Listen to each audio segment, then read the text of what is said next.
भारतीय संस्कृति, रंगों का संगम, भावों का समंदर, इतिहास की गाथा, परंपराओं की ज्वाला और धरोहर का अथाह सागर है। हमारी संस्कृति देश की सॉफ्ट पावर का सबसे मजबूत हस्ताक्षर है। योग, आयुर्वेद, भारतीय दर्शन, साहित्य, कला और संगीत जैसे अनेक क्षेत्रों में भारत की अमूल्य देन ने पूरे विश्व को प्रभावित किया है। इंदिरा गांधी राष्ट्रीय कला केंद्र भारत की इस समृद्ध संस्कृति को दुनिया के सामने लाने का प्रयास कर रहा है।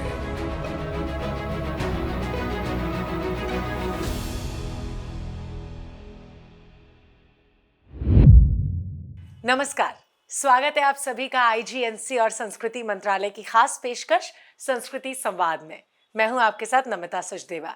प्रसार भारती और दूरदर्शन के सहयोग से प्रसारित इस साप्ताहिक शो में बात होती है परंपरा की, धरोहर की, कला की, इतिहास की, त्योहारों की और भारत की बहुरंगी संस्कृति की। तो चलिए शुरू करते हैं आज का सफर। आज के एपिसोड में हम आपके लिए क्या खास लेकर आए हैं, सबसे पहले उस पर एक नजर डालते हैं। के जनपद संपदा प्रभाग ने हरियाली तीज के पावन अवसर पर अपना वार्षिक दिवस मनाया।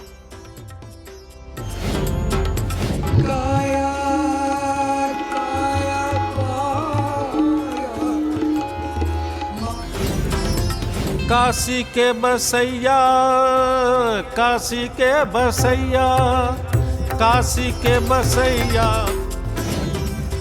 Where he wants to throw open art practice to cover the whole panorama. Gurdwara Shri Patalpuri Sahib पर सिख समुदाय के लोग अपने प्रियजनों की अस्थियां सतलज नदी में विसर्जित करने आते हैं।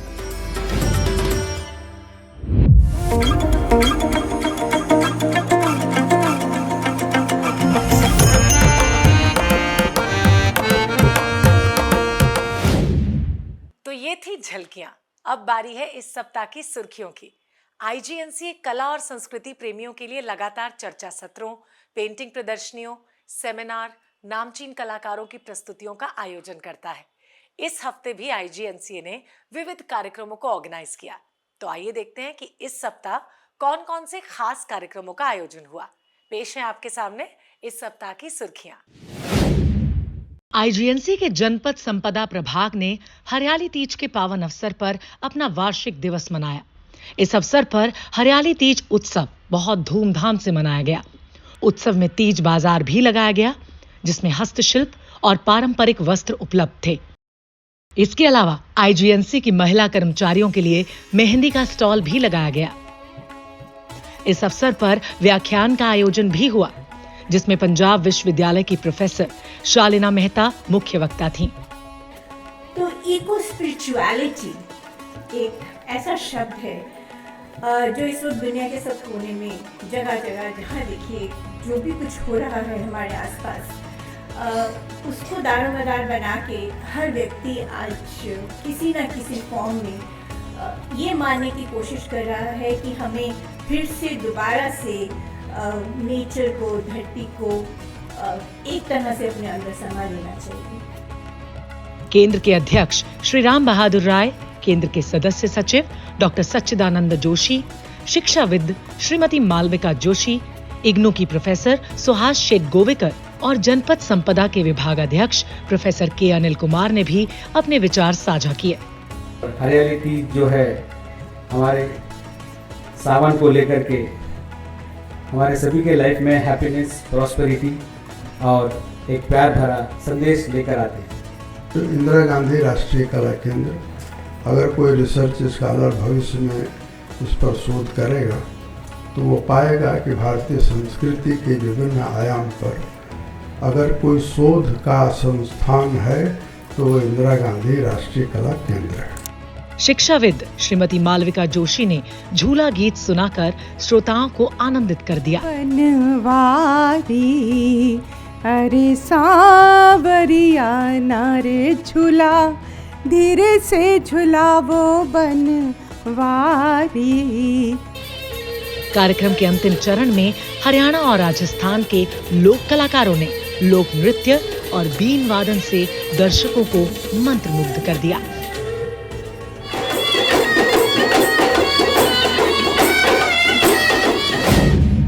आईजीएनसीए के क्षेत्रीय केंद्र पुदुचेरी ने एक विशेष व्याख्यान का आयोजन किया, जिसमें जाने माने रंगमंच विशेषज्ञ, संगीतज्ञ और आईजीएनसीए के ट्रस्टी प्रोफेसर भरत गुप्त ने भारत में बहुभाषी रंगमंच और इसका इतिहास विषय पर व्याख्यान दिया। इससे लोगों को भारत के बहुभाषी रंगमंच की समृद्ध परंपराओं के बारे में महत्वपूर्ण जानकारी मिली। आईजीएनसीए के क्षेत्रीय केंद्र वाराणसी में प्रसिद्ध विद्वान आचार्य कमलेश दत्त त्रिपाठी की स्मृति में एक व्याख्यान का आयोजन किया गया, जिसका विषय था शब्दाद्वैत एवं ब्रह्माद्वैत का तुलनात्मक अध्ययन। आईजीएनसीए के आदि दृश्य विभाग ने नई दिल्ली में स्थित भारतीय ऐतिहासिक अनुसंधान परिषद और अरुणाचल प्रदेश के राजीव गांधी विश्वविद्यालय के सहयोग से एक राष्ट्रीय संगोष्ठी का आयोजन किया। राजीव गांधी विश्वविद्यालय में आयोजित इस संगोष्ठी का विषय था शैल कला, भारत का पुरातत्व, पूर्वोत्तर भारत के संदर्भ में तुलनात्मक व्याख्या। कार्यक्रम में उपस्थित राजीव गांधी विश्वविद्यालय के कुलपति प्रोफेसर साकेत कुशवाहा ने आईजीएनसीए के आदि दृश्य प्रभाग के सहयोग से अपने विश्वविद्यालय के मानव विज्ञान विभाग की सहभागिता के साथ एक शैल कला संग्रहालय के विकास की घोषणा की। कार्यक्रम के मुख्य वक्ता प्रोफेसर रवि कोरिसेत्तर ने मनुष्य के ज्ञानात्मक विकास में रॉक आर्ट के महत्व पर जोर दिया। विश्वविद्यालय के रजिस्ट्रार डॉक्टर नबाम तदर रिकम ने पूर्वोत्तर भारत की शैल कला स्थलों पर अधिक शोध की आवश्यकता पर जोर दिया और अकादमिक सहयोग के लिए राजीव गांधी विश्वविद्यालय और आईजीएनसीए के बीच एक सामान्य समझौता ज्ञापन का प्रस्ताव रखा। आईजीएनसीए के क्षेत्रीय केंद्र पुदुचेरी ने तमिलनाडु के पारंपरिक त्योहार आदि महोत्सव को पूरे उत्साह के साथ मनाया।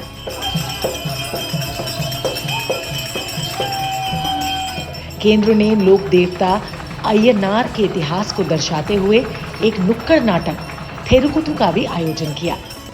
ओम अय्यर नरप्पन नाटक सभा के सेल्वम और उनकी टीम ने मैरी उजावरकरी गांव के मुथुमारी अम्मन मंदिर परिसर में एक आकर्षक प्रदर्शन किया। आईजीएनसीए का क्षेत्रीय केंद्र वाराणसी स्मृति व्याख्यान माला का आयोजन करता आ रहा है। इसी कड़ी में आचार्य वासुदेव शरण अग्रवाल की स्मृति में उनकी जन्मतिथि के अवसर पर विशेष व्याख्यान का आयोजन किया गया, जिसका विषय था आचार्य वासुदेव शरण अग्रवाल का वैश्विक दर्शन। मुख्य वक्ता थे नई दिल्ली में स्थित केंद्रीय संस्कृत विश्वविद्यालय के पूर्व कुलपति प्रोफेसर राधा वल्लभ त्रिपाठी। कार्यक्रम की अध्यक्षता जाधवपुर विश्वविद्यालय के दर्शन विभाग के अध्यक्ष प्रोफेसर प्रद्योत कुमार मुखोपाध्याय ने की। इस हफ्ते की सुर्खियों के बाद आगे बढ़ते हैं सांस्कृतिक प्रस्तुति की तरफ। हम सबकी जिंदगी में संगीत बहुत इंपॉर्टेंट है। भारत में संगीत की परंपरा वैदिक काल से चली आ रही है। वेदों में संगीत का उल्लेख है। संगीत भावनाओं को व्यक्त करने का एक शक्तिशाली माध्यम है। संस्कृति मंत्रालय और आईजीएनसीए अलग अलग उत्सवों के जरिए भारतीय संगीत को दुनिया भर में पहुंचाने का काम कर रहा है। संस्कृति संवाद के सांस्कृतिक प्रस्तुति में हम आपको दिखाते हैं देश के मशहूर कलाकारों की मनभावन प्रस्तुतियां। आज सांस्कृतिक प्रस्तुति में सुनिए उस्ताद इकबाल अहमद खान को। दिल्ली घराने के प्रमुख स्तंभ उस्ताद इकबाल अहमद खान जाने माने शास्त्रीय गायक थे। दिल्ली घराने की गायकी और विशिष्ट शैली और साथ ही परंपराओं को संरक्षित और इसे प्रचारित करने में उनका विशेष योगदान रहा है। तो आइए सुनते हैं इस महान गायक को।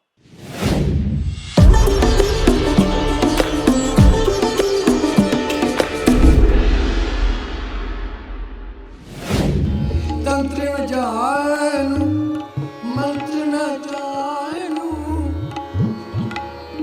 जानू सुंदर जानू सुंदर काया काया काया माला मालिक छत्रपति राजा तेरे माला मालिक छत्रपति राजा तेरे भी खाया माया भाई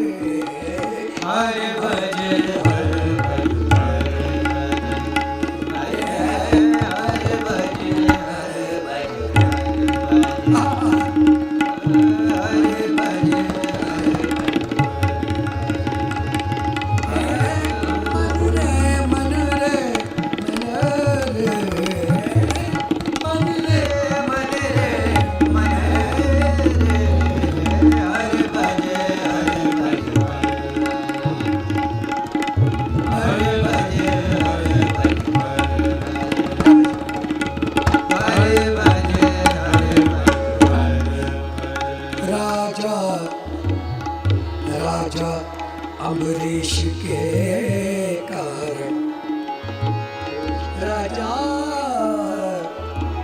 हे राजा राजा राजा राजा हे राजा राजा हे राजा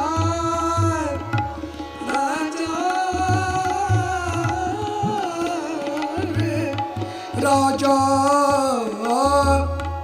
राजा अम्बरीश के कारण चक्कर सुदर्शन धारे धारे दास कबीर को दास कबीर को दास कबीर को दास कबीर को दास हे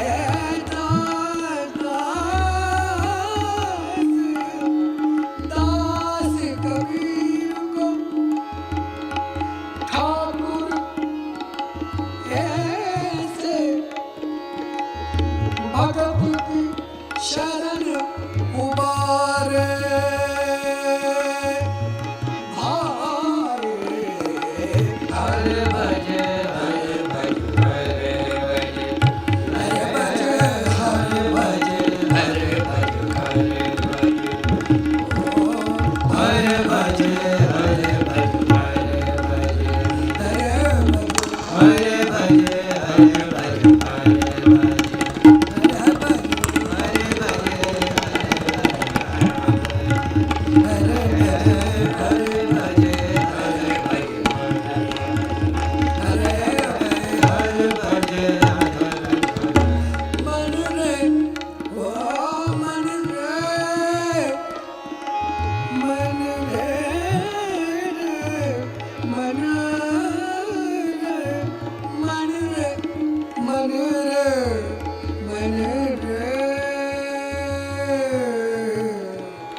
इस प्रस्तुति से आपको महसूस हुआ होगा कि उस्ताद इकबाल अहमद खान की गायकी में गहन भाव और तकनीकी कौशल का अनूठा संगम होता था। अब बात कर लेते हैं फिल्मों की। फिल्में लोगों के जीवन पर गहरा प्रभाव डालती हैं। सिनेमा के माध्यम से हम अलग अलग संस्कृतियों से रूबरू होते हैं। समाज को प्रेरित और इसे शिक्षित करने के उद्देश्य से संस्कृति मंत्रालय और IGNCA भी फिल्मों का निर्माण करते हैं। सिने सर्कल सेगमेंट के अंतर्गत IGNCA हर महीने एक डॉक्यूमेंट्री फिल्म आपको दिखाता है, जहां मंदिरों की घंटियां वातावरण को पवित्र कर देती हैं। वो बनारस है। शिव के त्रिशूल पर बसा हुआ भारत का प्राचीनतम शहर बनारस। ये 12 ज्योतिर्लिंगों में से एक काशी विश्वनाथ के लिए दुनिया भर में प्रसिद्ध है। श्रद्धालु पहले जब बाबा विश्वनाथ के दर्शन करने आते थे तो उन्हें काफी कठिनाइयों का सामना करना पड़ता था, लेकिन काशी विश्वनाथ कॉरिडोर के निर्माण से उन्हें काफी सुगमता यानी कि आसानी हुई। आज की फिल्म द मेकिंग ऑफ अभिनव काशी धाम में आप देखेंगे काशी कॉरिडोर के निर्माण की पूरी कहानी।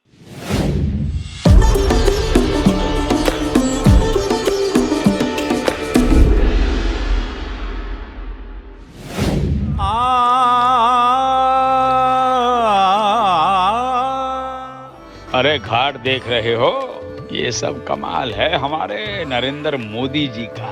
किसी ने सोचा भी नहीं था कि बनारस का ऐसा अद्भुत अलौकिक नजारा होगा।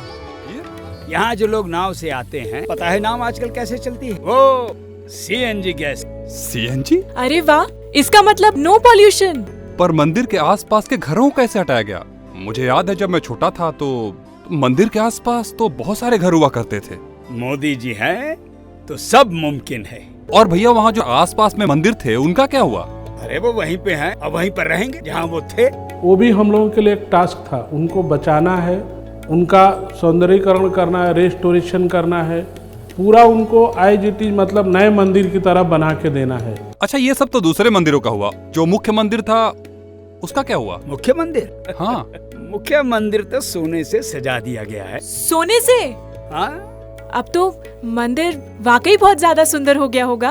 और क्या, अरे जितना सुंदर दिन में लगता है उससे कहीं ज्यादा सुंदर रात में लगता है। भव्य द्वार देख रहे हैं आप?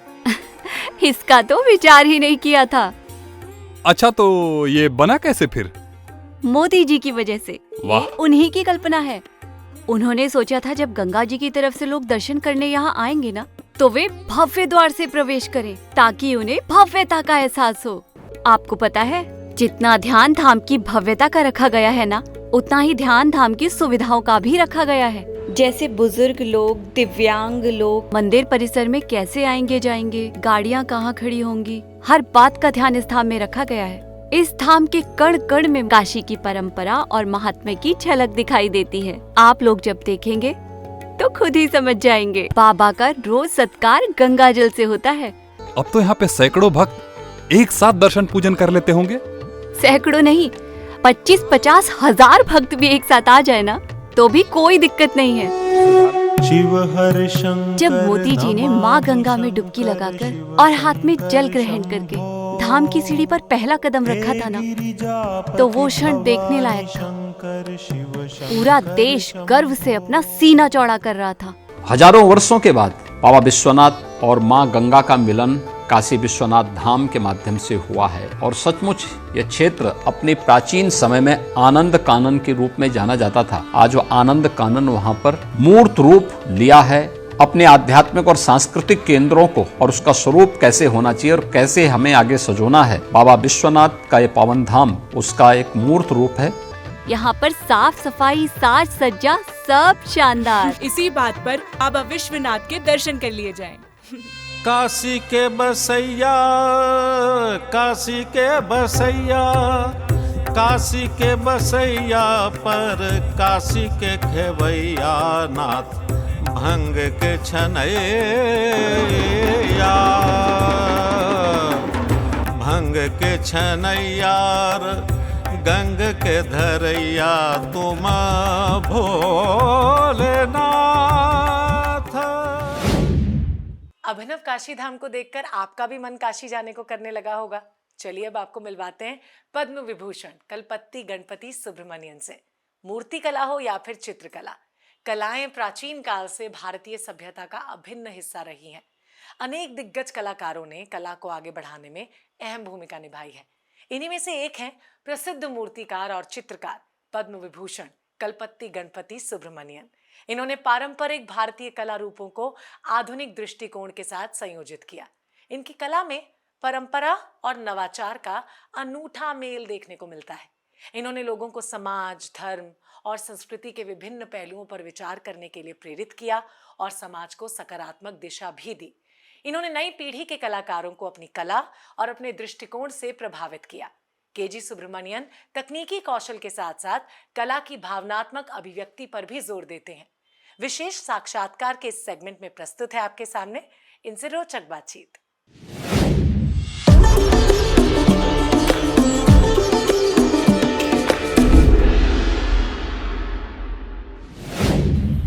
Over the years of your work, at different points of time, you have developed certain special mediums. Would you be able to recall or share with us some of the points when you choose a particular different medium, when you make a departure, a conscious departure? Really, all this happened not by plan. It happened by chance. In fact, when I came to Shantiniketan and came to understand the ideas of Nandalal Bose, Master Mashai, where he wants to throw open art practice to cover the whole panorama. That is not only studio art, but the art in the villages, handicrafts, all these things together. That tied up with my idea of what a tradition meant, which I had already started thinking in terms of after reading Kumaraswamy's Medieval Sinhalila. So the question was now, if there is a tradition which has a multiplicity of creative outlets, then there should be a reason why that multiplicity should remain or not remain.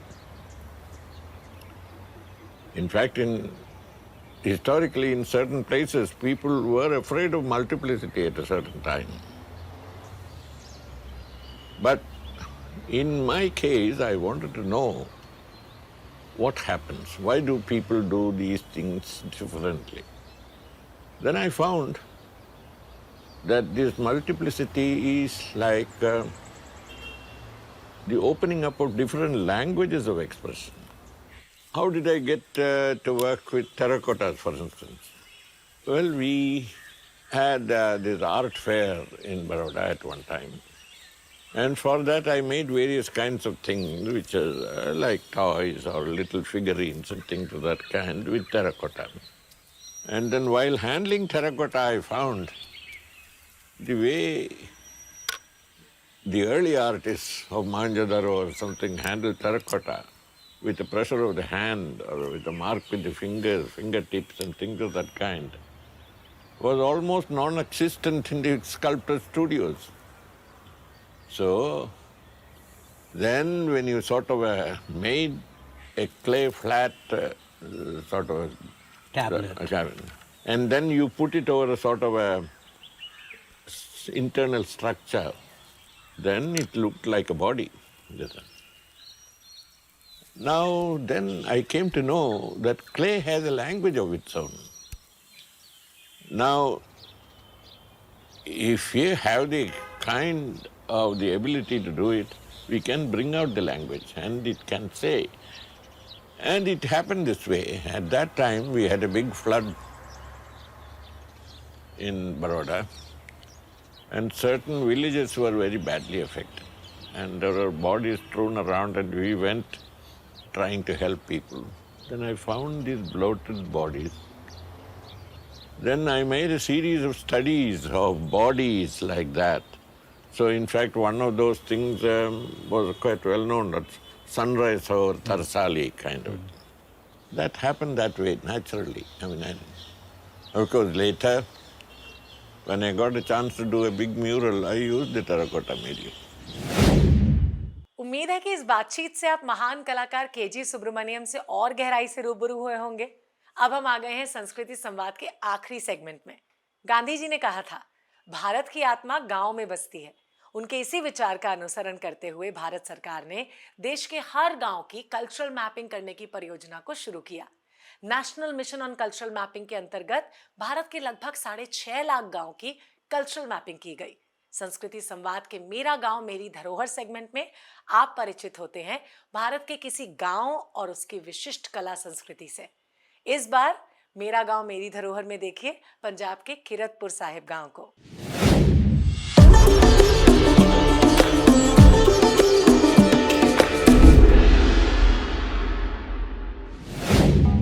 Punjab राज्य के रूपनगर जिले में स्थित गांव किरतपुर साहिब सन 1926 में 6वें सिख गुरु हरगोबिंद साहिब जी द्वारा स्थापित किया गया था।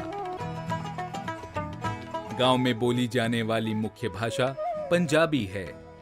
किरतपुर साहिब गांव में स्थित सीनियर सेकेंडरी विद्यालय की स्थापना सन 1950 में सेकेंडरी स्तर की मान्यता के साथ हुई थी। किरतपुर साहिब गांव के सभी घर पक्के बने हुए हैं। बिजली, स्वच्छ जल, रसोई गैस और शौचालय की सुविधा गांव के प्रत्येक घर में उपलब्ध है। किरतपुर साहिब गांव के लोगों का मुख्य पेशा कृषि और दुकानदारी है। सतलज नदी के किनारे पर स्थित गुरुद्वारा श्री पातालपुरी साहिब पर सिख समुदाय के लोग अपने प्रियजनों की अस्थियां सतलज नदी में विसर्जित करने आते हैं। गुरुद्वारा शीश महल किरतपुर साहिब गांव में बनकर तैयार हुई पहली इमारत थी। यहाँ स्थित चरण कमल गुरुद्वारा वो स्थान बताया जाता है जहां गुरु नानक देव जी ने एक पीर बाबा बुड्ढन शाह पीर से मुलाकात की थी। गुरुद्वारों के अलावा किरतपुर साहिब गांव में कई मंदिर और दरगाह भी मौजूद हैं। किरतपुर साहिब गांव में सारी स्ट्रीट लाइट सौर ऊर्जा से जलती हैं। किरतपुर साहिब गांव सिख धर्म के लोगों के लिए एक महत्वपूर्ण तीर्थ स्थल है। यहाँ की प्राकृतिक सुंदरता तीर्थ यात्रियों के साथ साथ सामान्य पर्यटकों को भी अपनी तरफ आकर्षित करती है। तो ये था आज का संस्कृति संवाद का एपिसोड। उम्मीद है कि आपको पसंद आया होगा। और हाँ, आपके सुझाव हमारे लिए बहुत इंपॉर्टेंट है, इसलिए आप अपने सजेशंस हमें हमारी ईमेल आईडी पे भेज सकते हैं। वैसे संस्कृति संवाद के अगले एपिसोड में फिर से आपसे मुलाकात होगी डीडी भारती पर, जहां आप परिचित होंगे भारत की निरंतर गतिशील संस्कृति से। फिलहाल मुझे इजाजत दीजिए और आप अपना ध्यान रखिए। नमस्कार।